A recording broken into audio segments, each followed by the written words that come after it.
July the 8th, 1997, Michelle Moore Bosco was found raped and murdered in her apartment in Norfolk, Virginia. She was only 18 years old. 4 Navy sailors, who became known as the Norfolk Four, were wrongly convicted, even though none had anything to do with the crime. Dan Williams, Joe Dick, Eric Wilson, and Derek Tice had no criminal records and were honorably serving their country when the crime occurred. One at a time and months apart, notorious Norfolk detective Robert Glenn Ford relentlessly interrogated the Norfolk Four. Ford confronted them with false evidence and threatened the death penalty.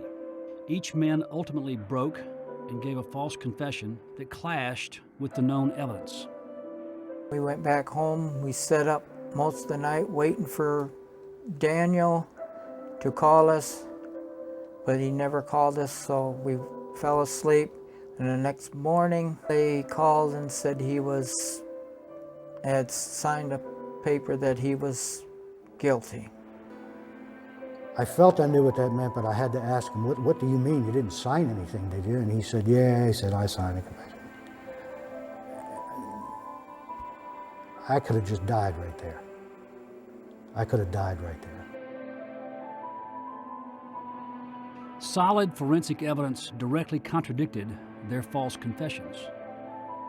DNA testing of crime scene evidence excluded each man and pointed to a lone perpetrator. Yet threatened with the death penalty and all but abandoned by lawyers, Dan and Joe pled guilty.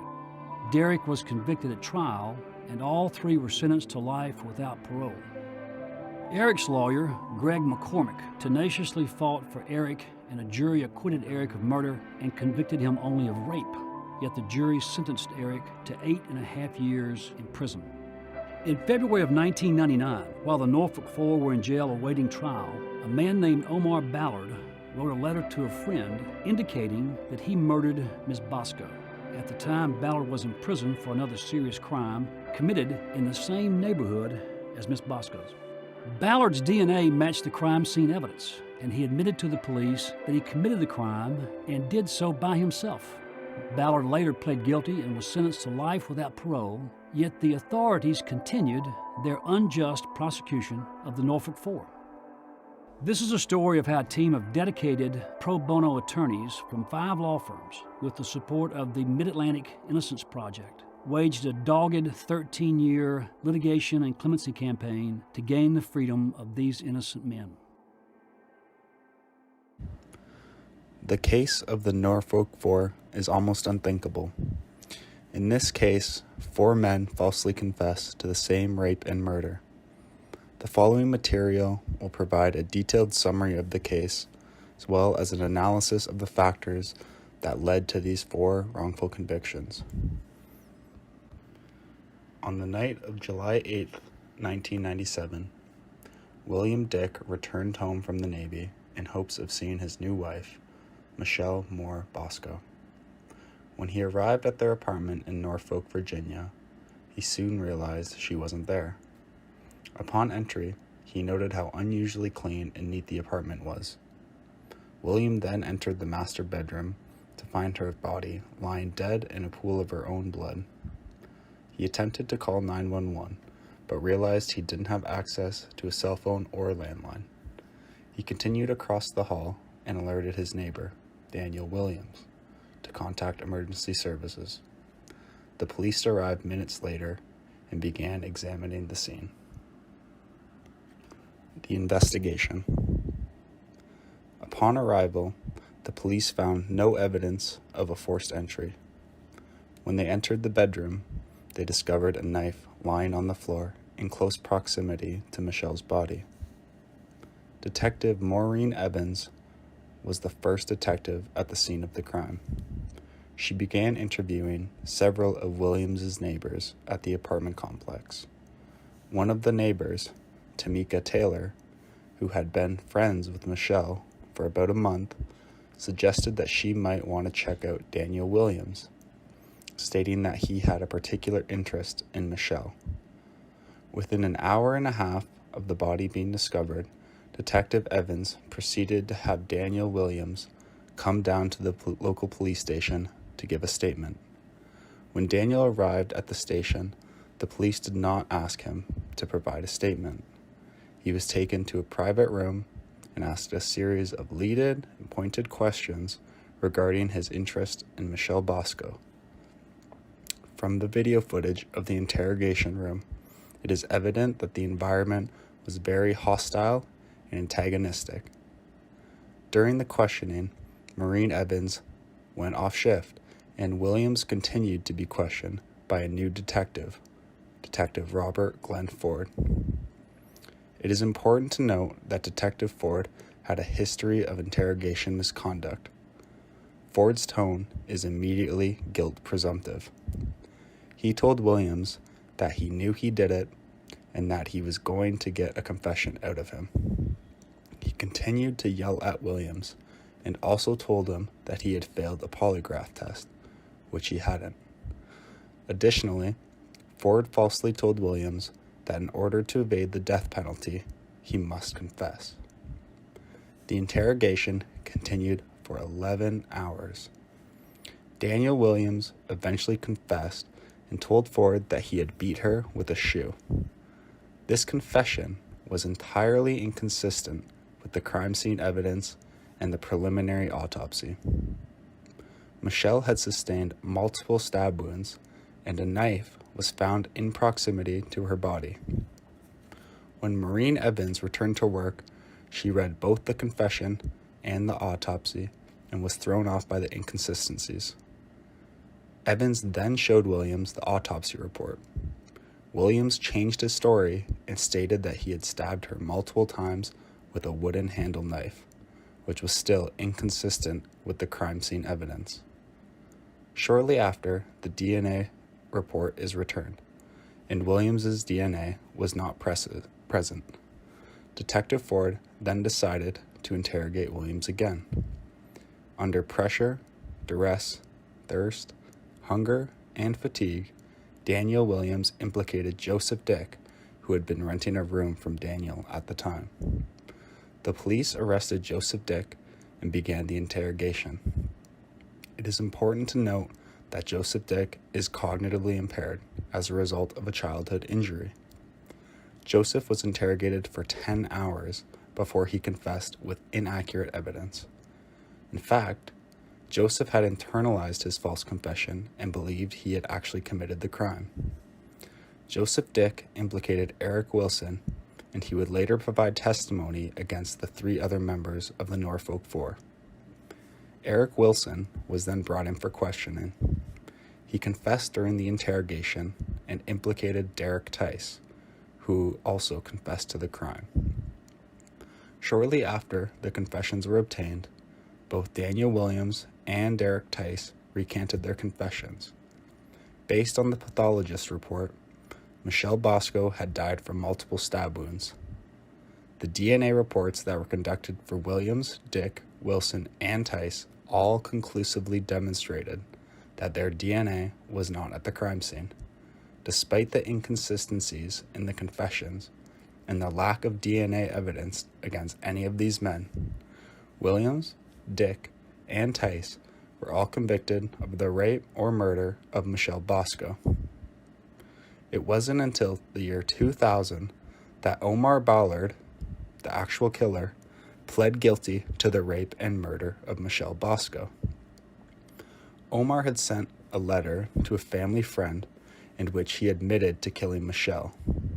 When the police attempted to bring him in, they found him already in custody for another assault case. The police then tested his DNA with DNA from the crime scene and finally obtained a match. During the interrogation, Omar confessed in 20 minutes. He then continued to mock the Norfolk Four for confessing to a crime he had in fact committed. However, as of 2005, the Norfolk Four were still at large for the murder and rape of Michelle Bosco. Joseph Dick had internalized his confession, pled guilty, testified against Wilson, Williams, and Tice, and was sentenced to life in prison without parole. Eric Wilson, who had recanted his confession, was convicted only of rape and served 8.5 years in prison. Daniel Williams, who had also recanted his confession, but still pled guilty, was sentenced to life without parole. Derek Tice, again, who had also recanted his confession, was similarly sentenced to life without parole. It would take another 9 years before the newly appointed Virginia governor, Tim Kaine, granted Williams, Dick, and Tice conditional pardons. They were released from prison, but their convictions remained, which meant that they were on probation and had to register as sex offenders. Eric Wilson was not pardoned since he had already served his sentence. It wasn't until 2017, approximately 20 years later, that the Norfolk Four would be given full pardons for the miscarriage of justice that occurred. In 2004, Squire Patton Boggs, Skadden, and Hogan Lovells began representing Dan, Joe, and Derek pro bono. Troutman Sanders and Eckert Siemens later agreed to represent Eric pro bono. In 2005, Eric finished serving his sentence and returned home to Texas. Eric's lawyer, Greg McCormick, soon filed an absolute pardon petition for Eric. With the firepower brought by these lawyers, the tide began to turn for the Norfolk Four. In late 2005, while Williams, Dick, and Tice remained in prison, Squire, Skadden, and Hogan Lovells filed petitions for absolute pardons. But Governor Mark Warner took no action on the Norfolk Four's clemency request before leaving office in 2006. The law firm's efforts gained traction when 31 retired FBI agents and 4 former Virginia attorneys general exhaustively studied the case and concluded that the Norfolk Four were completely innocent and that Omar Ballard was solely responsible for Miss Bosco's death. They urged then-Governor Tim Kaine to pardon the Norfolk Four. Further attention focused on the case when Richard Leo and Tom Wells released their book, The Wrong Guys, a detailed, compelling account of the misguided prosecution of the innocent Norfolk Four. Later, PBS Frontline broadcast The Confessions, a 90-minute documentary that explained how the Norfolk Four were coerced into giving false confessions. 4 U.S. Navy sailors were relentlessly questioned about a brutal crime. Eventually, they all confessed. But were they telling the truth? Tonight on Frontline, The Confessions.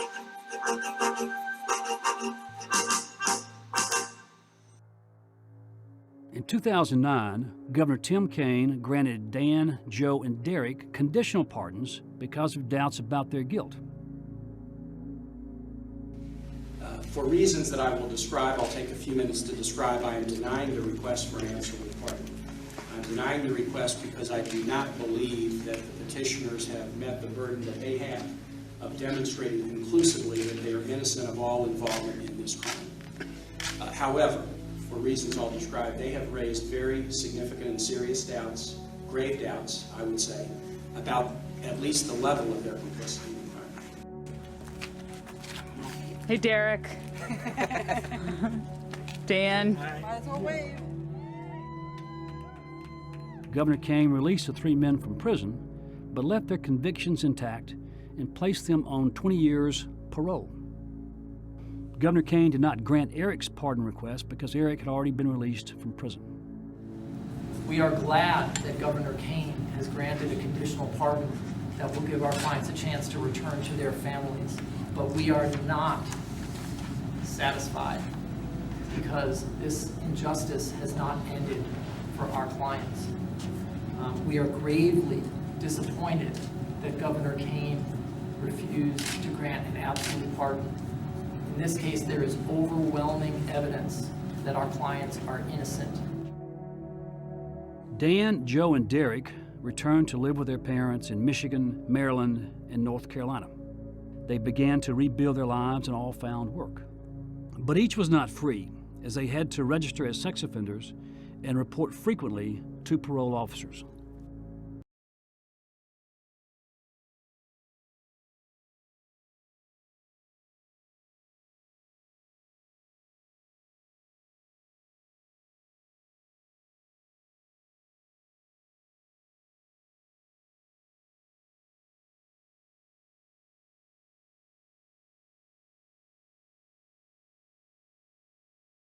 2010, a federal jury found Glenn Ford, the lead detective who coerced false confessions from the men, guilty of extortion and lying to the FBI as a result of a years-long corruption scheme.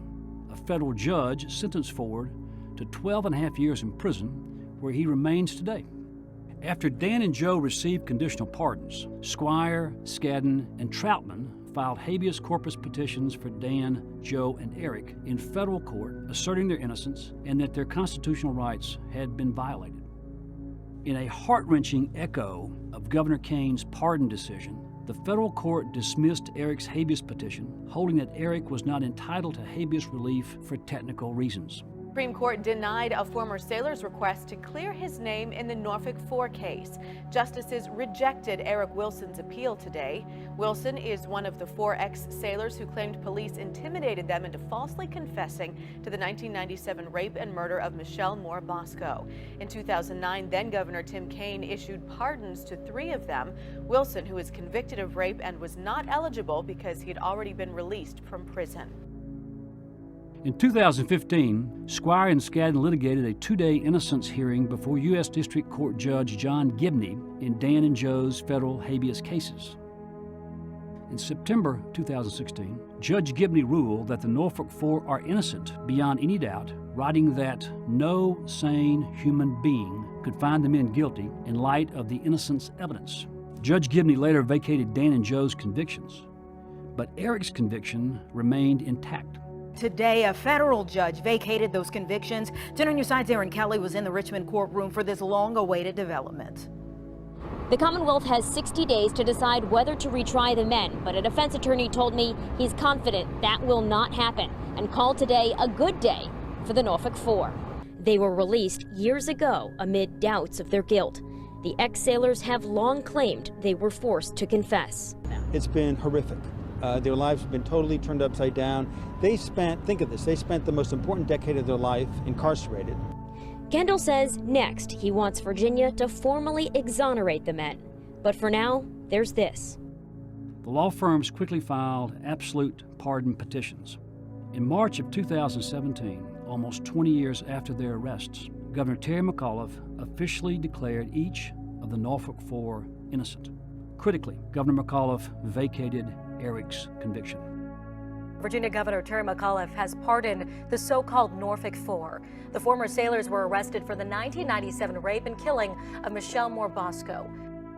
This 2-decade-long ordeal extracted harsh tolls on all 4 men and their families. Dan's wife and his alibi witness, Nicole, died 4 months after his arrest. Let's get the hell out of here. They're ready to go. Joe's father, Joe Sr., lost his battle with prostate cancer in January of 2016. Derek's older brother, Robert, died not long after Derek's release. And Eric married, but Texas's strict sex offender law forbade him from adopting his wife Misty's first child. Pro bono attorneys and paralegals from Skadden, Squire Patton Boggs, Hogan, Troutman, and Eckert collectively worked tens of thousands of hours over 13 years to free the Norfolk 4 and clear their names. Their efforts were supported by the Mid-Atlantic Innocence Project, the former FBI agents and attorneys general, an army of experts, and terrific communications expertise from consultant Laura Burstein and her extraordinary team. These men are among the lucky ones. A significant number of innocent people remain incarcerated in the U.S. The tenacious commitment of firms like these to post-conviction and innocence work remains the only hope for freedom for many more.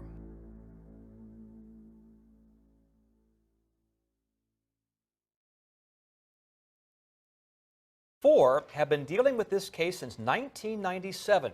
That's when they were wrongly convicted and imprisoned for the rape and murder of Michelle Bosco.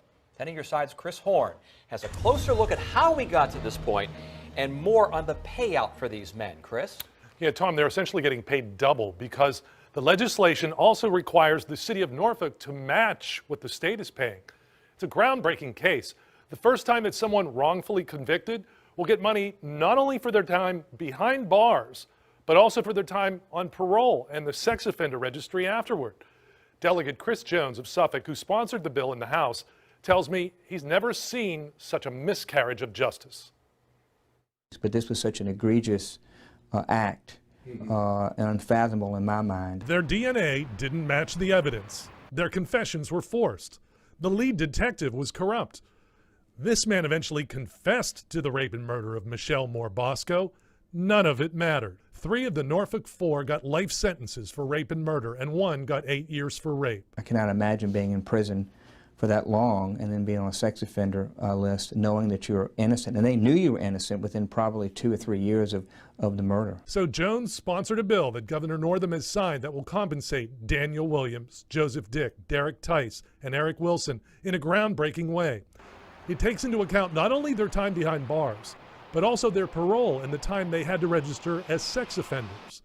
Their payouts will come from the state, and the city of Norfolk must match them. The combined totals range from $1.8 million for Williams to $1.71 million for Tice. You can never compensate anyone adequately for the time that they've lost. Lost in large part because of this man. Documents say Norfolk detective Robert Glenn Ford forced illegal confessions from the Norfolk 4. And then, when Omar Ballard confessed to the rape and murder and his DNA was a match, Ford told him he could avoid the death penalty by implicating the innocent sailors. Ford was convicted of perjury and taking bribes and is now in federal prison. Governor Terry McAuliffe gave the Norfolk 4 absolute pardons a year ago. Their records are erased. They're no longer on the sex offender registry. But the legislation does go on to recognize their, quote, horrific experiences in prison, lost employment opportunities, and shattered relations with family and friends. Now that an overview of the case has been provided, how did such a gross miscarriage of justice occur? There are 5 main factors which led to the wrongful conviction of the Norfolk 4. These factors include police misconduct, attorney misconduct, inept judicial decisions, Joseph Dick's testimony, and societal and/or jury assumptions. From the case summary, it is very apparent that police misconduct was a crucial factor which led to this miscarriage of justice. Permissible police tactics, especially those that occur in interrogations, provide more leeway than most people would assume. As demonstrated in the case of R.V. Oikel, 2000, police are allowed to misrepresent certain aspects of the case, and doing so is only prohibited, quote-unquote, when it is so appalling only as to shock the community. This exemption is extremely vague and allowed police to misrepresent aspects of the case as they pleased. Richard Leo, an expert in false confessions, states that most of what police do in interrogations that leads to false confessions is legal. The accusations, yelling, moving in closer, invading one's space, lying about evidence, making up evidence, pretending to have evidence, telling somebody they failed a polygraph. Although the physical extractions of confessions is now rare, as this course has demonstrated by studying the Reed technique, police are still allowed to use trickery or forms of deception to psychologically elicit confessions. Inbow and Reed outline 16 strategies to elicit confessions, which fall into 3 broad categories: minimization, maximization, and report building. These 3 techniques are what constitute the Reed model of interrogation, and they are all prevalent in the interrogations of the Norfolk 4, which led to these false confessions. For example, in the Daniel Williams interrogation, minimization and maximization techniques are clearly evident. He is asked a series of loaded questions and told there is evidence implicating him, the fact that he failed a polygraph test, which he in fact hadn't. Detective Ford also falsely told Williams that he had to confess in order to evade the death penalty. Another aspect of these confessions, which is consistent with the Reed technique, is the length of the interrogations. Since this technique is guilt presumptive, The interrogation can last as long as it takes in order to receive a confession. Williams and Dick's interrogations both lasted over 10 hours. They were subjected to psychological pressure, duress, thirst, hunger, and fatigue. From interviews conducted by PBS, the men knew that the interrogations would not end until the detective heard what he wanted to hear. Another aspect of police misconduct which is seen in this case and associated with the Reed technique is tunnel vision. The guilt presumptive nature of the interrogation extended to other areas of the investigation. When Williams confessed, he provided information that was entirely inconsistent with the forensic evidence. Despite these inconsistencies, Detective Ford created a post-admission narrative by providing Williams with the details of the autopsy report. Williams changed his story, but it was still inconsistent with the forensic evidence. Even after the DNA evidence proved that Williams was not at the scene of the crime, the police continued to employ tunnel vision thinking, believing that he was involved in a conspiracy and that the other accomplices assisted him, for example, Omar Ballard. Analysis Factor 2: Attorney misconduct. Along with police misconduct, prosecution and defense misconduct is also evident in this case. Neither Joseph Dick nor Daniel Williams had the financial means to hire defense attorneys and were assigned public defenders. The defense counsels had little background information on the case and met with their clients mere minutes before their first hearing. The lack of a proper defense counsel is a factor that is common in many wrongful conviction cases. People with lower socioeconomic status are not financially able to hire proper counsel and are at the mercy of public defenders. As this course has demonstrated, public defense attorneys are frequently new to practicing law and are regularly burdened by immense caseloads. Their lack of experience and time they can dedicate to individual cases is a factor which led to these wrongful convictions. If the Norfolk Four were able to hire proper defense counsels, there is a much higher probability that these cases would have been dismissed. Prosecution misconduct is also apparent. The prosecution had received the letter from Omar Ballard, which implicated him in the rape and murder of Michelle Bosco. However, they denied receiving this letter and failed to share this evidence with the defense counsels. Moreover, the prosecution even attempted to get rid of / hide the DNA evidence which linked Omar to the crime. Lastly, the prosecution offered Omar Ballard immunity if he implicated Williams, Dick, Tice, and Wilson in his plea deal. This prosecution misconduct exemplifies tunnel vision. Anyone who is rational and objective would have acknowledged that Omar Ballard committed these crimes and that the Norfolk Four were wrongfully convicted. However, doing so would reveal that the police and prosecution made a multitude of mistakes throughout the legal process. The prosecution attempted to hide Omar's involvement in order to cover up these mistakes. Analysis Factor 3: Inept judicial decisions. Inept judicial decisions are prevalent in this case, especially in the trial of Derek Tice. Justice Poston, who presided over Tice's cases, denied the following: a motion to admit Ballard's previous confessions into evidence, the request of Tice's attorney to question Ballard about the confession letter, a defense motion to admit documents related to Ballard's other assaults on women, and an attempt to call upon an expert witness who studied false confessions. As this course has demonstrated, judges are granted a lot of liberty in the courtroom.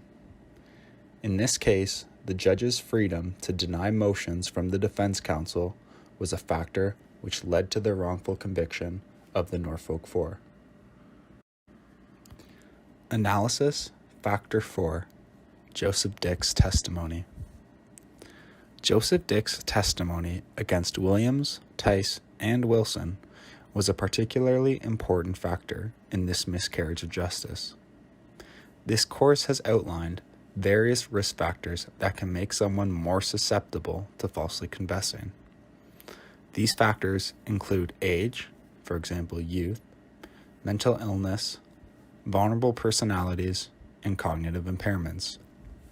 As the summary mentioned, Joseph Dick suffered an injury to his brain during his youth, resulting in him becoming cognitively impaired.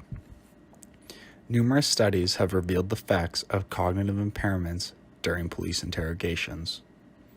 A leading researcher in the field of false confessions, Richard Offshee, has demonstrated these effects. He remarked that cognitively impaired people may say yes as a learned response for their own survivor.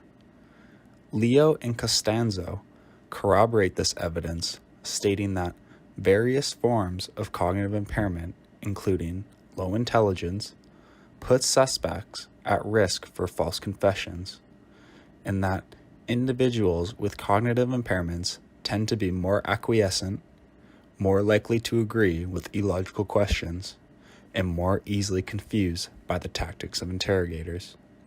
Therefore, Joseph Dick's internalized false confession and testimony against the other members of the Norfolk Four were a result of his cognitive impairment, which made him extremely susceptible to police interrogation tactics.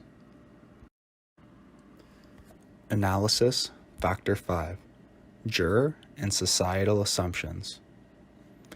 There is a common assumption that false confessions seldom occur.